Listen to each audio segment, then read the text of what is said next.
Titi? Ang aga-aga ha. May hindi maamin? Ilabas mo na yan sa akin. Ititi in the morning mo na yan. Tell Toby in the morning. TT El Toby in the morning.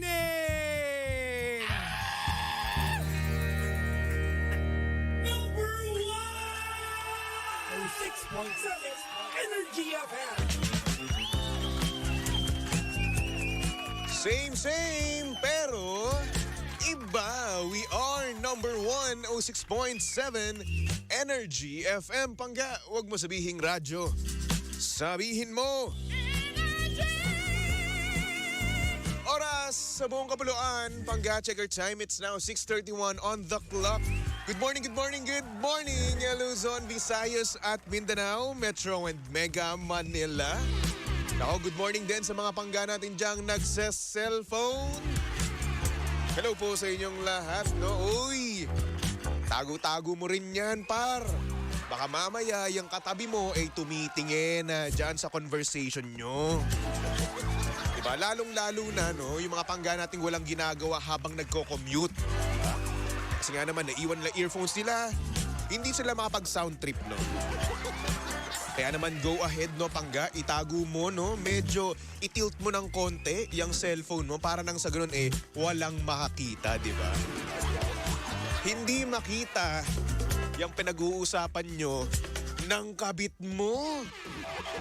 Ay nako, maraming mga ganyan, no, pangga. Yung chismisan to the max. Pero alam nyo, no, meron lang ako kwento, no, ng bahagya. Dati meron akong natuklasan or hindi naman kaya nasubaybayan. No? Naging na ako nun Tolits na ako nun Dati kasi nagko-commute ako. Tapos, huling-huli sa akto. Kausap niya yung kanyang kabit. Tapos sinabi nung kabit niya, baka daw magalit yung yung tunay, ganun. Tapos, etong si ate girl naman, diba? Sabi niya, hindi yan. Ayos, no? Tapos, after nila mag-call, no, mga siguro 20 minutes later, no, tumawag naman yung original. Video call. Tapos iba yung pakikitungo niya doon sa original kesa doon sa bago, no, doon sa kabit. Congratulations. Yung kung saan yung original, no, pangga. Kung tratuhin niya parang tropa-tropa lang, parang wala lang talaga, no? Tapos pagdating naman dun sa kabit, no, dun sa number 2, ay naku, napaka-sweet. Sana all, no? Uy, 2024 na, uso pa rin ba yan? Tigil-tigilan nyo na yan, uy. Ay nako, mga pangga, saktong oras natin yan, 6:34 on the clock. At syempre kasama nyo pa rin at kalandian ang hot baby boy ng radyo. Walang iba kundi si Baby Toby. At syempre si Baby Toby, mga pangga, ay live na live ngayon sa Energy FM Facebook page. Kaya naman kung gusto mo makita ang itsura ni Baby Toby ngayong Friday morning, pumunta ka lang sa Energy FM 106.7, okay? I-share mo na ang ating Facebook Live. Mag-comment ka na para sa ating sender mamaya, para sa ating Tell Toby in the morning. At syempre, abangan nyo rin si Bingbing, no?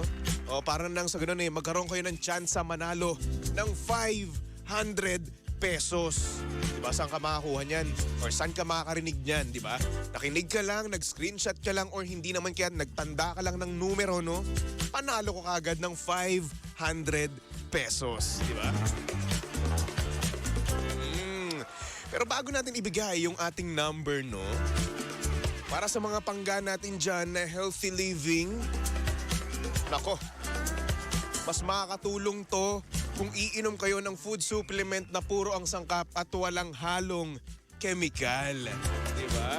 I-try mo na tong MX3 capsules dahil ito ay low in sodium, fat-free at cholesterol-free. Ito rin ay nagtataglay ng alpha, beta at gamma nutrients, may antioxidants at anti-inflammatory properties. At alam nyo rin ba na ito ay dumaan sa state-of-the-art ISO certified na planta at syempre masusing pinag-aralan, no, ng mga highly trained pharmacists and microbiologists. Kaya nga naman, umani ito ng iba't ibang awards mula sa iba't ibang parte ng mundo at syempre, maipagmamalaki natin na proudly Philippine-made. Kaya naman para sa iba pang katanungan o pangga, bisitahin nyo lang naman ang kanilang website na mx3ph.com or tumawag sa 0918-888-8693. Kaya naman dito na tayo sa tunay, natural at orihinal MX3. Ano no kung si Alden nagsabi nun, no? MX3! Diba? Napanood ko yung video eh. Sa ano? Sa Miss Universe PH, no? Okay naman na. Ay, OA lang kayo. Ay, nako. Good morning sa mga pangga natin dyan sa Facebook Live. Hello kay Jackie, kay Nene, kay Leia, kay Echo, kay Jolina T. Hello po sa inyong lahat, no? Sa mga pangga naman natin dyan, kung gusto pang manood, no? At syempre, mabati rin on air, no? Manood na kayo ng ating Facebook Live again sa Energy FM 106.7. Okay? At syempre, dahil eto na nga, palabasin na natin si Bingbing para dito sa ating Pangga Bingo Plus Panalo on air and online promo. Pangga Bingo Plus Panalo!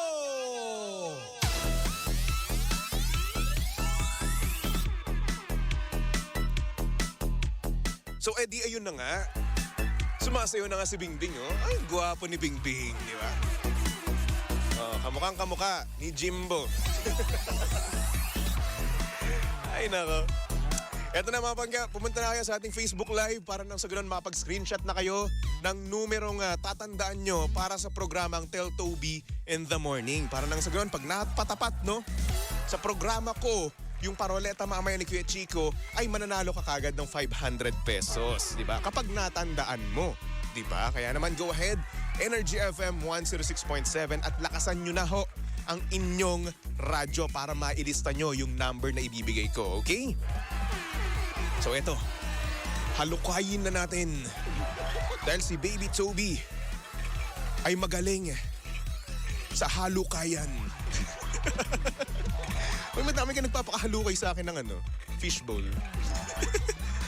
So eto na nga, ang number na nabunot ni Baby Toby para sa programang Tell Toby in the Morning ay...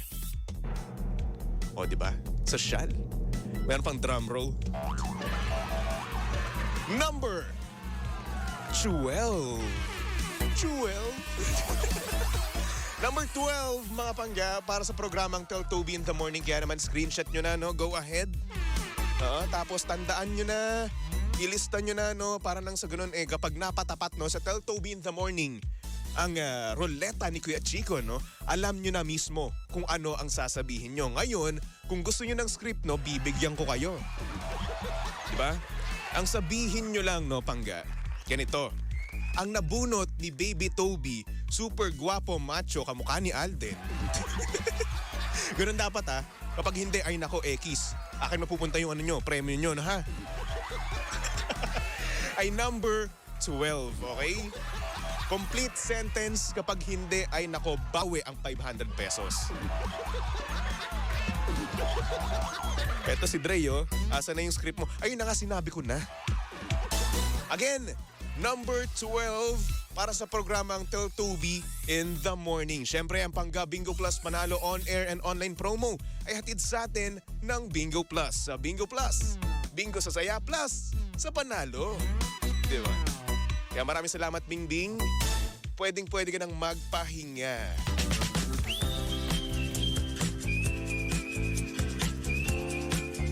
Uy, binabati ko nga pala, no? Yung aking napakagwapong ninong sa US na napakayaman din. Ninong Oni, hello po. At syempre, happy birthday sa napakaganda, napaka-sexy Tita Lynn. Hello, happy birthday. Uy, baka naman po, makaramdam po kami dito ng presensya ng iyong kaarawan. Ay, nako. Boss Roland, makipokus na lang sa akin to, oh. Yung isang frame tayo. Diba? Anyway, hello sa mga pangga natin dyan sa Facebook Live. Hello po sa inyo lahat. Hello kay Dre, kay Echo, kay Richard. Sabi niya, cute-cute ni Bingbing, parang ikaw. Uy, maraming salamat. Pero mas cute pa rin si Bingbing. Oh. Siyempre, Bingbing yan eh. Actually, meron akong meron akong stuffed toy ni Bingbing. Nakuha ko nung sa VP Choice Awards, no? Oo. Grabe, ang cute talaga doon ni Bingbing. Gusto nyo ba? Bilhin nyo. 5K. Chos! Hello sa mga pangga natin, no? Oo, hello din kay Leia. Hello, Leia. Sabi naman ni Leia dito, shoutout Baby Toby. Cardiac Nation Official, salamat. Hello. Kamusta naman kayo? Susana Lee, hello. Kay Mariah, good morning Mariah. Si Dre daw sumasayaw yan ng pantropiko. Oo naman. Nag-online selling, hindi. On-air selling talaga to. Imay nyo na, si Bingbing. Oh, cute na Bingbing. Mga 5K tapos kapag kapag may kasamang plastic, no, 15K. Ay, nako. Sabi ni Richard, good morning, Toby. Late na ako nakanood. Okay lang yun. At least nanood ka, di ba? Uy, nagtatanong sa akin yung ninong ko, sapatos daw. Nako, kung pwede ko lang sabihin yung brand, ay nako, sinabi ko na yan. Pero syempre, sige po, ninong. Size 9 po, ninong. Gustong gusto po yan, ninong. Di po tatanggi dyan. Ay nako. Anyway, mga pangga, eto na. Simulan na natin ang programang Tell Toby in the Morning. Oh, yeah. TT in the morning.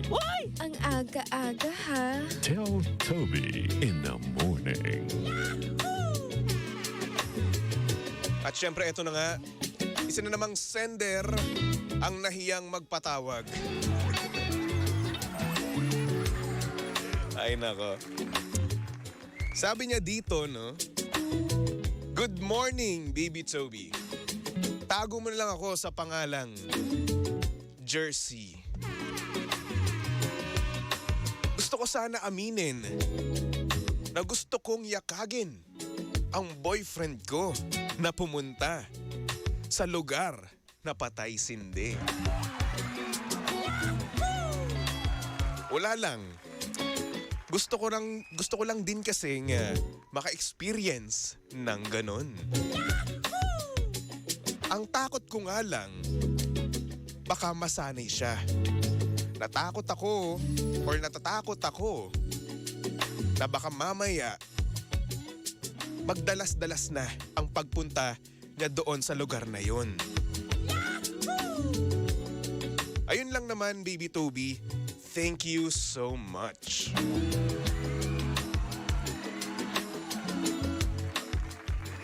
Eh kapag inumpisahan mo, magtutuloy-tuloy talaga yan. Diba? But what if, no? Hindi naman sa pinag-overthink kita, no? What if, behind your back, pumupunta na talaga doon ang boyfriend mo? Pero what if lang naman, no? Di mo kasi sure, di ba? What if kapag nagpapaalam siya sa'yo, no? Na mag-iinom sila ng tropa niya. Pumupunta na sila doon sa lugar na patay sindi. Di ba? What if lang naman, no? What if na baka mamaya sa pupuntahan yung patay sindi na lugar na yan, regular na pala siya doon? Yung tipong may contact pa talaga, no? So eto lang naman ay mga what if lang naman, no? Na kung saan pwedeng totoo, pwede rin namang hindi, no? Kaya sa mga pangga natin dyan, no, na may boyfriend, no? What if yung mga boyfriend nyo, no? Kapag nagpapaalam na mag-iinom sila ng tropa, pupunta sa iba't ibang klaseng lugar, no? Diba? Regular na regular sila, no? Tapos, kilalang kilala na siya doon ng mga sumasayaw. Diba? Pinalala ko ba? Pinalala ko ba ang pag-overthink nyo? Pasensya na. What if lang naman kayo naman. Hindi naman sa pinag-overthink kita, no? Pero, parang gano'n na nga.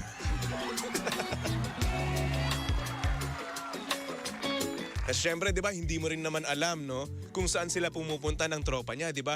Hindi mo alam yung mga kinakausap nila, hindi mo alam kung saan sila nagiinom, di ba? Dinidisclose niya ba sa'yo yung kung saan sila nagiinom? Nako, minsan hindi, di ba? Pero namang, what if naman pag sinasabi niya, no? Oo, sinasabi niya, pero sure ka ba na doon talaga sila? Siguro sabihin natin na nag-provide siya ng picture, no? Nag-update siya na nandito talaga sila or nasa bahay ng tropa nila, no? But, hindi mo alam kung saan sila nagpapagpag. Uy! Imbes na pagpag na tapsilog, no? Ang pagpag nila ay doon sa lugar na patay sindi. Iba pala ang pumapagpag sa kanila.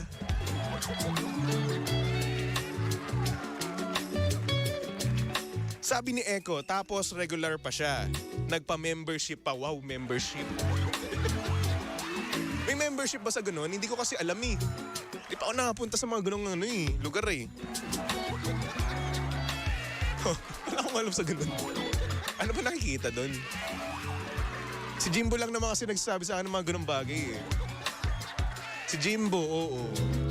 Diba? Ang dami na natin si Lindsay. O hindi, joke lang. Di pumupunta sa ganun si Lindsay. Mabait po si Lindsay. Wholesome po siya.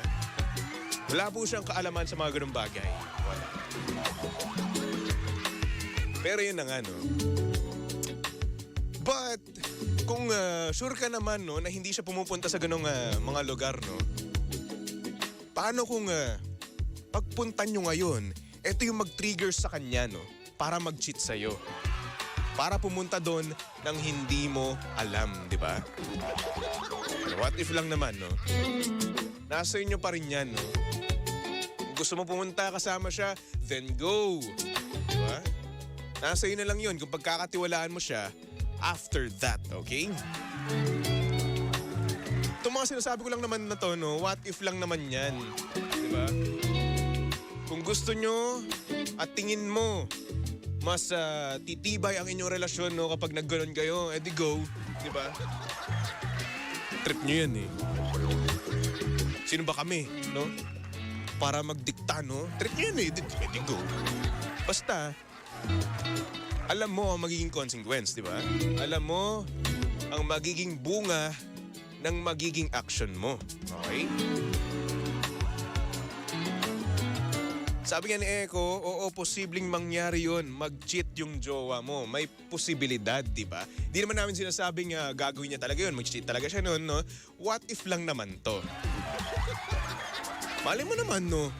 Matino nga naman talaga yung boyfriend mo, di ba? At talagang faithful sa'yo, loyal sa'yo, no? Pero yun na nga, no? Kung ako siguro, no?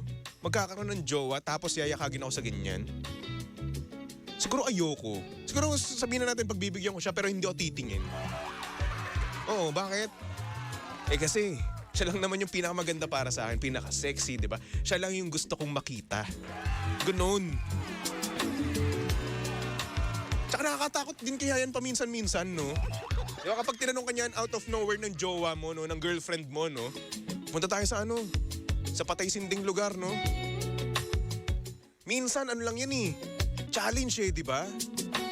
Minsan tinatanong ka lang yan para matest, no? Yung iyong faithfulness sa kanya, yung loyalty mo sa kanya, no? Na kung titingin ka ba sa iba o hindi, di ba? Na kung papayag ka ba na pumunta tayo dyan at makita ka ng ibang sexing babae na ibang sumasayaw, no? Minsan nakakatakot, no? Siyempre, minsan, iisipin mo yung sasagot mo, no? Kasi unusual nun no? Unusual na babae mismo magyayaya sa'yo, no? Sa ganong klaseng lugar, di ba? Kaya yun. Boys, kapag tinanong tayo, no? Ang mga ganyan namang jowa natin, no? Mag-isip-isip tayo, no? O, pag-isipan natin yung isasagot natin, ha? Ngayon, kung sasagot ka ng oo, sige, punta tayo, i-make sure mo muna, no, na totoo, na gustong-gusto niya talaga. Hindi yung test lang. Okay? Di ba? Nakakatakot, no? Pag kasi, minsan kapag sinabi mong oo, di ba? Tagilid na tagilid ka. Sino ba naman kasing jowang magsasabi ng gano'n, di ba? Punta tayo sa patay sindi na na lugar. Nakakatakot, di ba? At baka yun pa yung mag-cause ng inyong relasyon, di ba? Siyempre, kapag sinabi mong oo, sige. Edi, makikipaghiwalay ka agad dyan. Di ba? So yun, girls, no, kung gusto niya talaga, no, go ahead, no? At ipaintindi nyo sa kanya na gusto niyo rin talaga ma-experience yung ganung bagay, no? At bakit, no? Kasi mahalaga yun. Kasi hindi naman basta-basta ganyan yun, eh. Oo, natatakot din kami sa inyo. At guys naman, no, kapag naman etong babae, no, yung girlfriend nyo ay nagyakag sa inyo sa ganung klaseng lugar, no, tingin ko, pag pinagbigyan nyo sila, kapag gustong-gusto talaga nila, no, respetuhin nyo pa rin yung inyong girlfriend, okay? Kasi at the end of the day, no, girlfriend nyo pa rin siya, no? Wag yung palagi kayong nakatingin sa ibang babae, okay? Unless umorder siya. Unless, no, magpa-table siya. Swerte mo nun, par. Pero syempre, no, respeto pa rin tayo sa mga kababaihan, no? Kahit na gusto yan ng iyong girlfriend, no, respeto natin sila, okay? Hanggat maaari, wag tayong titingnan. Hanggat maaari, focus lang tayo mismo sa kanya, di ba? So anyway, para sa ating sender na si Jersey, no? Sorry na kung pinag-overthink kita. Pero yun na yun, eh, di ba? Dalawa lang naman kasi yan. Masanay siya o hindi, di ba? Pero good luck sa inyo, di ba? Good luck, good luck, good luck, Jersey. Sana naman, no, mapagbigyan ka at sana hindi na siya umulit, no, kapag pumunta kayo doon. Sana hindi yun mag-trigger, no, na pagpunta niya sa lugar na patay sindi, okay? Sabi ni Richard, gumagawa lang ng problema si sender eh. Tapos pag naakit yung jowa, magagalit. Oo nga naman. Pero syempre, no, nasa ano pa rin naman yun, nasa boyfriend pa rin naman yun, no? Kung magpipirme ba siya after nung ganung bagay, eh, no? Aba ako, kung ako niyaya ng ganun, no? Hindi ako papayag, no? Unless na gustong-gusto niya, pero focus pa rin ako sa kanya, no? Sa girlfriend ko. Ano kasi yun? Ay, nako. Anyway, maraming salamat, Jersey, sa pag-send mo ng iyong mensahe, no? At syempre sa mga pangga naman natin dyan na gustong mag-send, pumunta lang kayo sa Energy FM 106.7 or sa aking Facebook page. Hanapin nyo lang Baby Toby 1067, okay? Tapos, magpatawag din kayo, ha? Sabihin nyo lang, pwede po bang mag-confess kay Baby Toby, okay? Anyway, mga pangga, magbalik-tugtugan muna tayo for our next song. Here's a song from Bruno Mars. Uy, talaga nga namang pag pumunta kayo doon, mapupunta ka talaga sa heaven. Locked out of heaven. Tumutok lang dito. Sa same pero iba. We are number 106.7 Energy FM. Pangga, wag mo sabihing radyo. Sabihin mo.